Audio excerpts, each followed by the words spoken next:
This one goes out to all the cowboys, bounty hunters, and outlaws. We salute your itchy trigger fingers. Hey, it's Game Rant, and here are the 5 best open world games where you play as a gunslinger. So saddle up, slowpoke. Number 5, Red Dead Redemption 2. Red Dead Redemption 2 is a game of 2 parts. One is taking down full-blown militias with your arsenal of 19th century armaments. They step up, you go pew pew pew, and win to fight another day. But what exactly are you fighting for? Well, that's the second part, and you can call it a literary allegory, but Rockstar Games have a few hot takes on Manifest Destiny. The concept that the United States was preordained by divine forces to take the land from their current and rightful occupants. Sure, the last 5 or so schemes Dutch has dreamed up have completely blown up in Arthur's face, but it's okay, he's got a new plan, as always. Number 4. Total Overdose. If this one doesn't ring a bell, that's because Total Overdose wasn't particularly popular when it was released in 2005 on the PlayStation 2, Xbox, and PC, which again is rather shocking because if you were making a third-person shooter back then, you had the whole market cornered. Sorry GameCube, but you know it's true. This sun and blood-soaked adventure stars Ramiro, working with the DEA to help close the case his twin brother was working on. Total Overdose is far from the most polished game on this list, but all the explosions and aerodynamic marksman resulted in something we haven't quite seen since. And maybe there's a good reason for that, but still, we'd like to see a few more games try to be this fun. Number 3.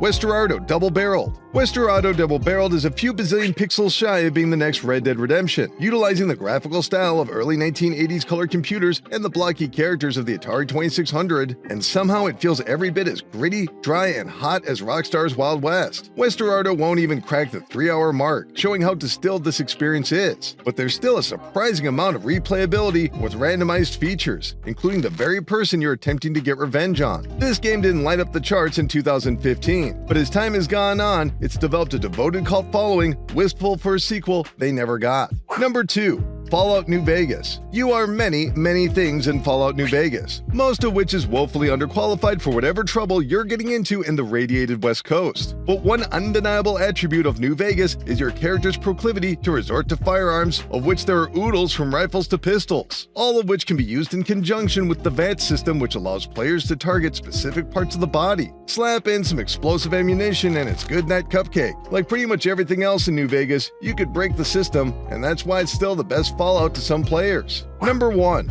Borderlands. The Borderlands series has evolved to include some rather varied environments, including low-gravity moons and ice bases. But when it comes to gunslingers, we think back to the old Borderlands crew and their scenic Wild West surroundings of pale oranges and yellows. To feel like a proper gunslinger, we're gonna suggest you choose Mordecai or Lilith for their pistols and submachine guns. Borderlands went on to become a more diverse experience as time went on, but did it ever get any better? We're not sure. There's something about this Western first-person dungeon crawler that's still Gearbox's very finest. Well, that's going to do it for this list, but before we hit the dusty trail, we want to hear from you. What is the best third-person shooter you've played? Could be a Western or something else. Let us know in the comments below, and we'll be sure to check out your answers. Anyway, that's going to do it for this video, but keep clicking around here on Game Rant, and we'll see you next time.